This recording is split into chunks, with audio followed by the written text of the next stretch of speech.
Hello everyone, this is the continuation video for the previous video. So in the previous video we have seen about the HTML form elements.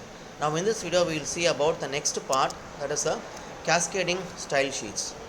So CSS means it's a cascading style sheets which is used to apply the style to the HTML document.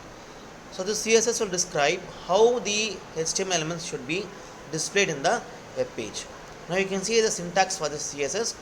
So first we have the selector followed by the declaration. So under the declaration we have the property and the corresponding value. Now as given in the example, selector is h1 and inside the description the property is color and the value is blue, and the second property is font size and the value will be 12 pixels. So the selector points to the particular HTML element which we want to do the styling. So you can see in this example given over here.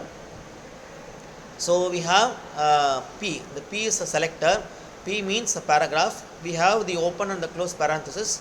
Inside the this particular selector we have the given values.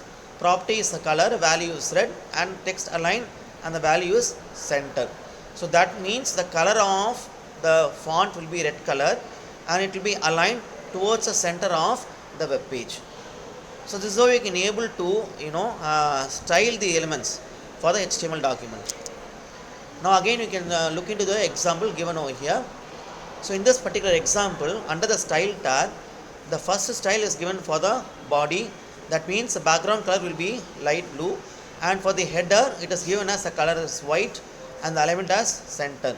And for the paragraph we have applied the font family as Verdana and the size to be 20 pixels. So under the body tag you can see it is given as h1 and p.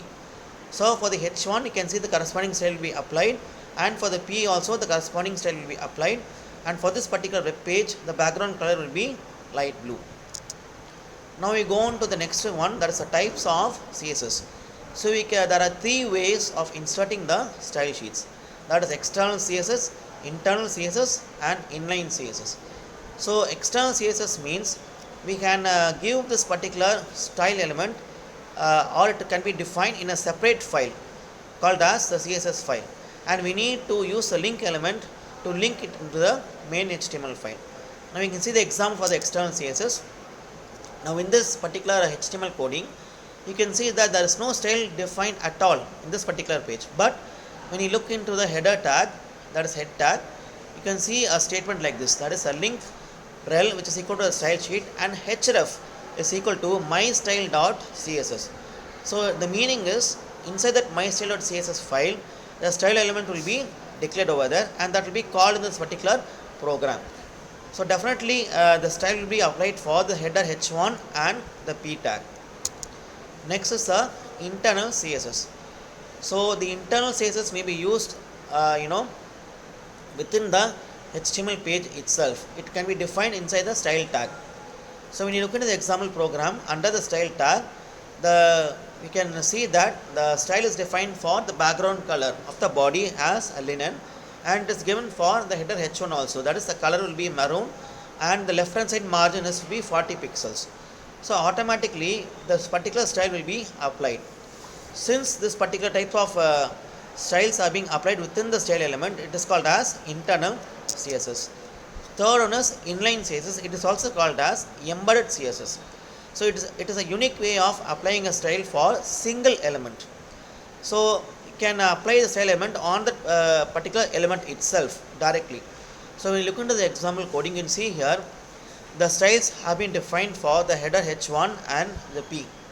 So you can see it is given directly inside that element itself. For example, if you take the header h1 and the style is given as the color has to be blue and the alt text element is center, and for the paragraph p the color has to be red. So this is how you can able to apply the style sheet within the particular element itself. That is why it is called as inline, or also it is called as embedded, because it is coming as an embedded part within the element. So we can continue the remaining part in the next video. Thank you.